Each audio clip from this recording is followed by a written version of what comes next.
Selamat pagi, dokter. Perkenalkan, saya Putu Ruzira Ayu Risma Puspa, NIM 19026111084. Dokter muda bagian anestesi periode 4 Mei sampai 17 Mei 2020. Hari ini saya akan membawakan materi dengan judul Manajemen Preoperatif, di mana video ini saya buat dalam rangka mengikuti Kepaniteraan Klinik Madya atau KKM di SMF bagian Anestesiologi dan Terapi Intensif Fakultas Kedokteran Universitas Udayana, Rumah Sakit Umum Pusat Sanglah Denpasar, tahun 2020. Sebagai pendahuluannya, setiap prosedur medis memiliki berbagai risiko maupun komplikasi yang dapat ditimbulkan. Oleh karena itu, penting untuk dilakukannya identifikasi awal dan juga manajemen yang optimal pada pasien dengan risiko yang tinggi, dan diharapkan dapat membantu untuk menurunkan risiko operasi dan juga meningkatkan pemulihan pasca bedah. Adapun fase perioperatif itu dibagi menjadi 3, yaitu fase preoperatif, fase durante operatif atau intraoperatif, dan juga fase postoperatif atau pascaoperatif. Di mana fase preoperatif ini merupakan fase di mana dilakukan evaluasi dan juga persiapan sebelum dilakukannya operasi. Yang kedua, yaitu fase durante atau intraoperatif, di mana pada fase ini dilakukan pemantauan selama dijalankan operasi. Selanjutnya yaitu fase post atau pasca operatif itu merupakan fase di mana dilakukannya pemulihan setelah dilakukannya tindakan operasi. Hari ini saya akan membahas tentang fase preoperatif, di mana fase ini dimulai ketika keputusan untuk menjalani operasi atau pembedahan itu dibuat, dan berakhir ketika pasien dipindahkan ke meja operasi. Adapun yang disebut dengan manajemen preoperatif itu terdiri dari 2 aspek, yaitu yang pertama evaluasi preoperatif dan juga persiapan preoperatif. Untuk evaluasi preoperatif sendiri itu terdiri dari anamnesis dan pemeriksaan fisik, kemudian analisis faktor risiko pembedahan, kemudian dilakukan pemeriksaan penunjang, dan juga manajemen dari pengobatan preoperatif. Selanjutnya, untuk persiapan preoperatif itu dibagi menjadi 4, yaitu yang pertama, persiapan preoperatif di poliklinik dan juga di rumah untuk pasien rawat jalan. Kemudian, yang kedua, persiapan preoperatif di ruang perawatan. Ketiga, persiapan preoperatif di ruang persiapan instalasi bedah sentral. Dan yang terakhir adalah persiapan preoperatif di ruang operasi. Adapun tujuan dari fase preoperatif ini yang pertama yaitu untuk mengetahui status fisik pasien preoperatif. Apakah memungkinkan untuk dilakukannya tindakan pembedahan. Yang kedua yaitu untuk mengetahui dan menganalisa jenis operasi yang akan dilakukan. Yang ketiga, memilih jenis atau teknik anestesi yang sesuai dengan keadaan fisik pasien. Yang keempat, yaitu untuk memprediksi kemungkinan penyulit yang dapat terjadi selama pembedahan maupun pasca pembedahan. Dan yang terakhir, yaitu untuk mempersiapkan obat untuk menanggulangi penyulit yang bisa diprediksi. Kapan dilakukan evaluasi preoperatif? Untuk evaluasinya sendiri itu dilakukan selama 4 kali, di mana evaluasi awal itu dilakukan beberapa hari sebelum operasi. Ini biasanya dilakukan di poliklinik maupun di rumah untuk pasien yang rawat jalan. Kemudian yang kedua yaitu evaluasi ulang, itu evaluasi pertama dilakukan sehari menjelang operasi. Selanjutnya yaitu evaluasi ulangan yang kedua itu dilakukan pada pagi hari menjelang pasien dikirim ke kamar operasi. Dan yang terakhir yaitu evaluasi terakhir yang dilakukan di kamar persiapan bedah untuk menentukan status fisik asal. Adapun langkah-langkah evaluasi, yang pertama yaitu anamnesis, kemudian dilakukan pemeriksaan fisik, kemudian dilakukan pemeriksaan penunjang, kemudian dilakukan diagnosis kerja dan juga kesimpulan penyulit pasien. Selanjutnya yaitu dibuat rencana tindakan dan dilakukan persiapan pada pasien. Yang pertama yaitu anamnesis. Anamnesis ini meliputi identitas pasien seperti nama, usia, jenis kelamin, suku, ras, agama, kemudian alamat pasien, kemudian apakah status perkawinannya bagaimana, kemudian riwayat penyakit sekarang. Itu riwayat penyakit yang mendasari pelaksanaan tindakan pembedahan ini. Kemudian ditanyakan pengobatan yang pernah dijalani, kemudian riwayat pembedahan atau anestesi pada penyakit yang sama. Selanjutnya, yaitu riwayat penyakit sistemik. Itu riwayat penyakit sistemik yang diderita atau yang pernah diderita oleh pasien yang bisa mempengaruhi atau dipengaruhi oleh anestesi. Selanjutnya, riwayat penggunaan obat-obatan yang mungkin dapat berinteraksi dengan obat-obat anestesi. Selanjutnya, bisa ditanyakan juga mengenai riwayat operasi atau riwayat anestesi terlebih terdahulu. Apakah pasien pernah mengalami komplikasi dari pemberian anestesi yang terdahulu?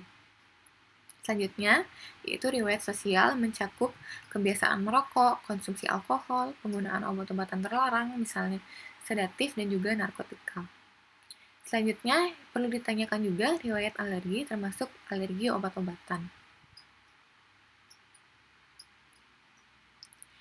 Setelah dilakukan anamnesis, dilakukan juga pemeriksaan fisik, di mana harus dinilai status present pasien, yaitu kesadaran dengan Glasgow Coma Scale. Kemudian diperiksa frekuensi nafasnya, diperiksa tekanan darah, nadi, suhu tubuh, dan juga nyeri, di mana nyeri ini dinilai dengan VAS atau Visual Analog Score.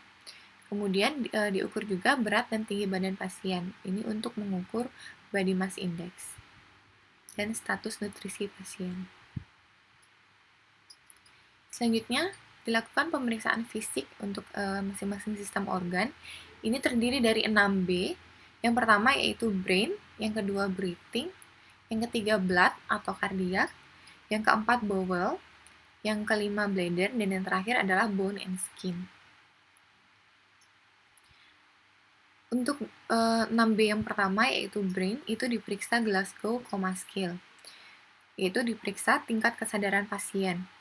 Kemudian diperiksa pupil, yaitu yang diperiksa adalah bentuknya, kemudian ukurannya bagaimana, dan juga refleks pupil apakah masih ada atau tidak. Kemudian bisa juga diperiksa mini kognitif, itu biasanya diperiksa pada pasien-pasien geriatri. Kemudian diperiksa apakah terdapat parese atau plegi atau parestesia nervus cranialis, dan juga diperiksa kekuatan motorik dari pasien.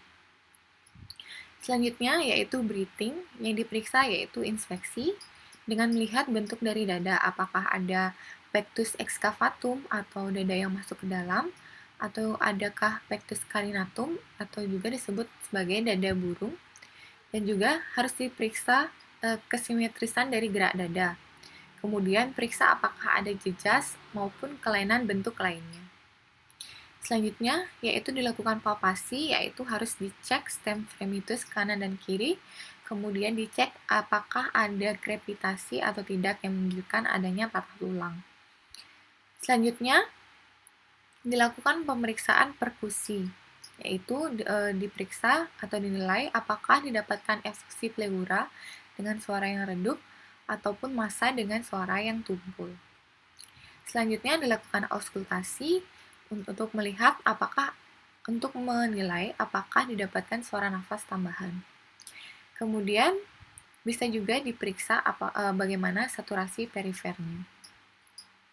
Untuk 6B selanjutnya yaitu blood atau kardiak, itu dilakukan pemeriksaan perkusi dan auskultasi, di mana di sini didengarkan bagaimana suara jantung 1 dan 2-nya, apakah ada suara abnormal seperti galop atau murmur, kemudian didengarkan regularitas dari denyut jantungnya, kemudian diperiksa kekuatan dan juga laju dari nadi. 6B selanjutnya yaitu bowel, dilakukan inspeksi pada bowel, itu apakah terdapat stoma atau produksi stoma maupun drain. Apabila ada, dilihat bagaimana warnanya, kemudian bagaimana volumenya, konsistensinya seperti apa, dan apakah terdapat jejas pada abdomen atau tidak. Kemudian dilakukan palpasi, di mana palpasi ini untuk menilai apakah adanya distensi, nyeri tekan, dan juga McBurney sign.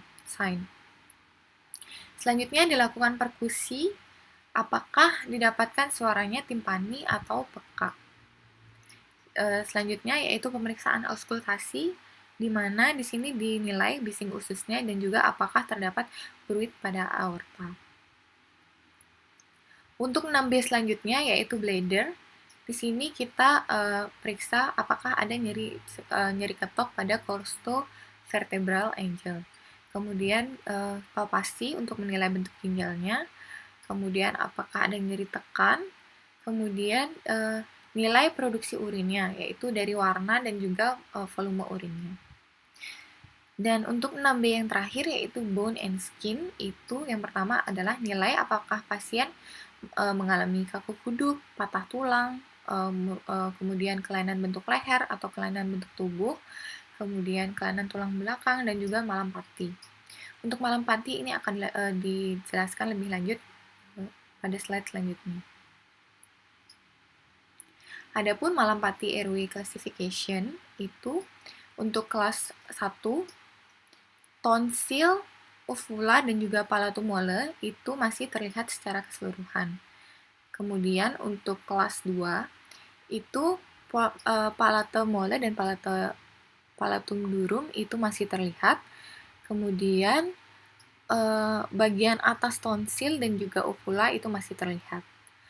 Untuk kelas 3 itu yang terlihat yaitu palatumole, durum, dan juga dasar dari uvula. Sedangkan untuk kelas yang 4 ini hanya terlihat palatum durum. Setelah dilakukan pemeriksaan fisik, harus dilakukan pemeriksaan penunjang. Pemeriksaan yang rutin dilakukan itu biasanya adalah pemeriksaan darah lengkap, BT dan CT, yaitu bleeding time dan clotting time. Kemudian pemeriksaan urin lengkap. Dan untuk pemeriksaan khususnya sendiri, itu bisa dilakukan pemeriksaan laboratorium lengkap seperti fungsi hati, fungsi ginjal, AGD, elektrolit FH, dan sebagainya. Kemudian pemeriksaan radiologis itu bisa fototoraks, kemudian pemeriksaan kardiologi itu bisa berupa elektrokardiogram, dan juga pemeriksaan spirometri. Namun pemeriksaan ini tidak rutin dilakukan. Pemeriksaan ini dilakukan sesuai dengan indikasi pasien. Adapun prognosis yaitu yang diklasifikasikan dengan ASA, yaitu ASA 1 itu definisinya adalah ASA 1 ini adalah pada pasien normal, di mana pada pasien ini pasien sehat, kemudian tidak merokok, dengan minimal konsumsi alkohol atau tanpa konsumsi alkohol. Untuk ASA 2 itu merupakan pasien dengan systemic disease yang ringan. Misalnya pada pasien dengan penyakit yang ringan dengan tanpa limitasi fungsional, yaitu seperti perokok, pada pasien yang konsumsi alkohol, kemudian pada ibu-ibu hamil, dengan pada pasien obesitas, kemudian pada pasien dengan diabetes mellitus dan juga hipertensi yang terkontrol. Kemudian juga pada pasien-pasien dengan penyakit paru yang ringan.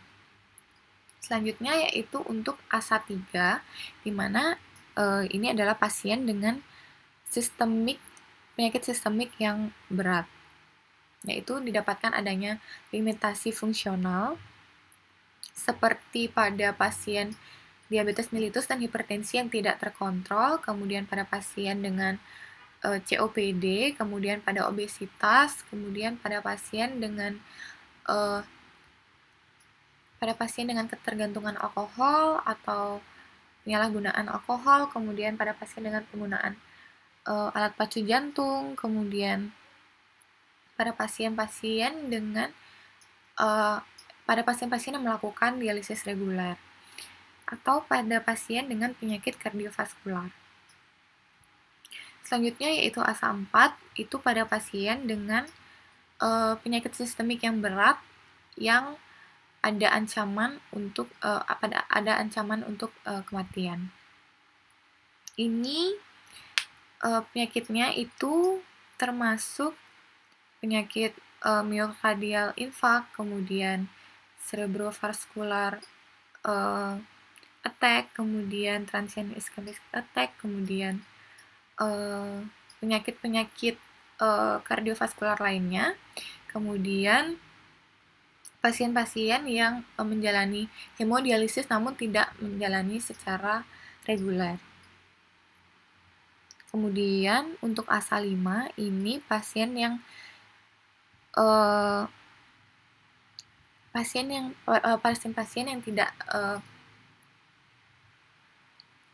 tidak bisa survive apabila tidak dilakukan operasi. Ini misalnya ruptur abdominal, kemudian trauma masif, kemudian intracranial bleeding, kemudian ada multiple organ atau sistem disfungsi. Dan yang terakhir yaitu asa 6, apabila pasien dengan brain death yang organnya itu diberikan untuk donor organ. Nah, biasanya apabila pada kasus-kasus emergensi itu ditambahkan huruf E di belakangnya itu untuk sebagai penanda ini adalah operasi yang emergensi. Selanjutnya untuk rencana tindakan yaitu adapun pertimbangan untuk pemilihan anestesi dan analgesik yaitu beberapa faktornya. Yang pertama yaitu faktor usia, faktor jenis kelamin, status fisik, dan juga jenis operasi, di mana jenis operasi ini diklasifikasikan dengan 4 SI, yaitu lokasi, posisi, manipulasi, dan durasi. Untuk lokasinya sendiri itu tergantung lokasinya, yaitu kepala, leher, dada, perut, punggung, atau ekstremitas. Kemudian untuk posisinya, apakah posisi pasien pada saat dilakukan tindakan operasi ini itu dia terlentang, tengkurap, miring, atau posisi litotomi atau posisi duduk. Kemudian yaitu manipulasi. Manipulasi ini sendiri merupakan permukaan tubuh. Tindakannya ini dilakukan di permukaan tubuh atau di dalam rongga tubuh. Kemudian untuk durasinya itu, durasi operasinya singkat atau lama. Selanjutnya, faktor yang berpengaruh yaitu keterampilan operator dan peralatan yang digunakan, kemudian keterampilan atau kemampuan pelaksana anestesi, kemudian status rumah sakit, dan yang terakhir adalah permintaan dari pasien. Adapun jenis-jenis dari anestesi dan analgesik, yaitu yang pertama anestesi umum, kemudian anestesi lokal, dan yang terakhir adalah anestesi regional, yang akan lebih lanjut dibahas pada bagian intraoperatif atau durante operatif. Selanjutnya yaitu persiapan pasien. Yang pertama yaitu persiapan pasien di poliklinik atau di rumah untuk pasien rawat jalan. Yang pertama yang harus dipersiapkan yaitu adalah persiapan psikis. Harus dilakukan KIE yang baik mengenai rencana anestesi dan juga rencana pembedahan terhadap pasien. Yang kedua, persiapan fisik. Yang harus dihentikan yaitu kebiasaan merokok, konsumsi alkohol, obat-obatan itu minimal 2 minggu sebelum dilakukan tindakan operasi. Kemudian, anjurkan pasien untuk melepas protesis atau gigi palsu dan juga aksesoris. Kemudian, pasien tidak dianjurkan menggunakan kosmetik seperti cat kuku atau cat bibir. Dan kemudian, pasien dianjurkan untuk melakukan puasa, makanan padat maupun cairan jernih non-partikel. Itu untuk pasien di bawah 6 bulan, itu dianjurkan puasa 4 jam. Kemudian untuk pasien dengan usia 6-36 bulan, itu dianjurkan puasa selama 6 jam.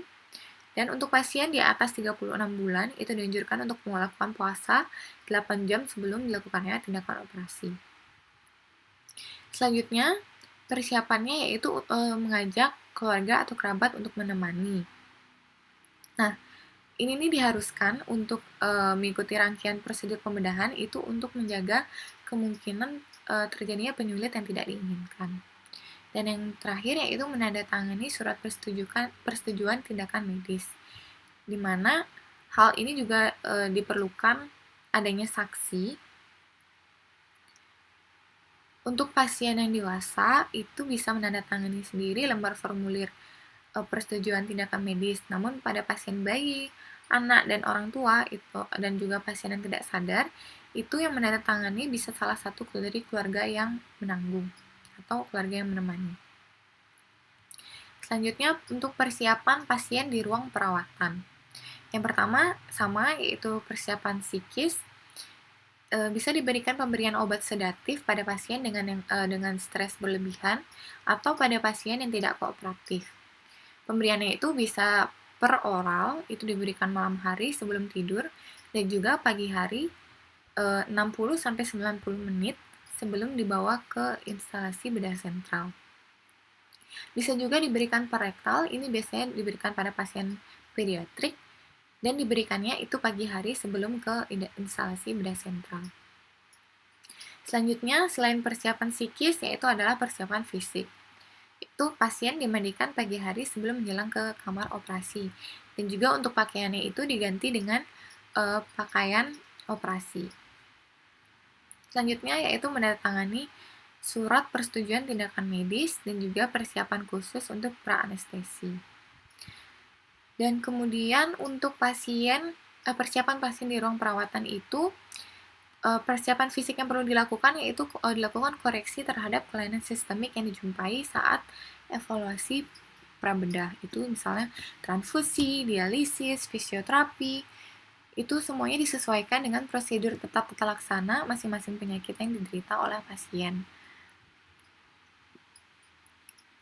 Selanjutnya yaitu persiapan pasien di ruang persiapan IBS. Pertama, pasien diterima oleh petugas khusus kamar persiapan. Dilakukan evaluasi ulang status pasien dan juga catatan medik pasien, serta perlengkapan lainnya. Kemudian dilakukan konsultasi di tempat apabila diperlukan, diganti pakaiannya menjadi pakaian khusus kamar operasi, kemudian pemberian premedikasi, dan juga pemasangan infus.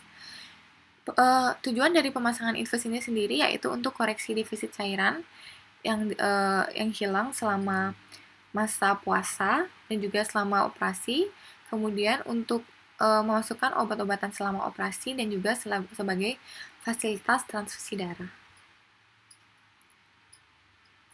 Adapun premedikasi itu merupakan tindakan pemberian obat-obatan pendahuluan dalam rangka pelaksanaan anestesi. Tujuannya yaitu yang pertama menimbulkan rasa nyaman bagi pasien, yang kedua memudahkan dan memperlancar induksi, yang ketiga mengurangi dosis dari obat anestesi, yang keempat menekan refleks yang tidak diinginkan, dan yang terakhir adalah untuk menekan dan mengurangi sekresi kelenjar. Jenis obat yang biasa digunakan yaitu obat sedatif, itu seperti diazepam, midazolam, difenhidramin, dan promethazine. Juga ada analgesik opiat seperti petidin, fentanyl, dan morfin. Kemudian analgesik non-opiat juga bisa diberikan. Kemudian jenis obat antikolinergik seperti sulfatratropin itu bisa diberikan. Kemudian juga profilaksis aspirasi itu seperti ranitidin, simetidin, dan juga antacid. Premedikasi ini pemberiannya bisa dilakukan intramuskular dan juga intravena. Untuk intramuskular diberikan 30-45 menit sebelum induksi anestesi. Untuk intravena itu diberikan 5-10 menit sebelum induksi anestesi. Untuk komposisi dosis obat dan cara pemberiannya ditentukan oleh dokter spesialis anestesiologi. Ini disesuaikan dengan masalah yang dijumpai pada pasien. Induksi anestesi ini merupakan saat dimasukkannya zat anestesi sampai tercapainya stadium pembedahan yang selanjutnya diteruskan dengan tahap pemeliharaan anestesi untuk mempertahankan atau memperdalam stadium anestesi setelah induksi.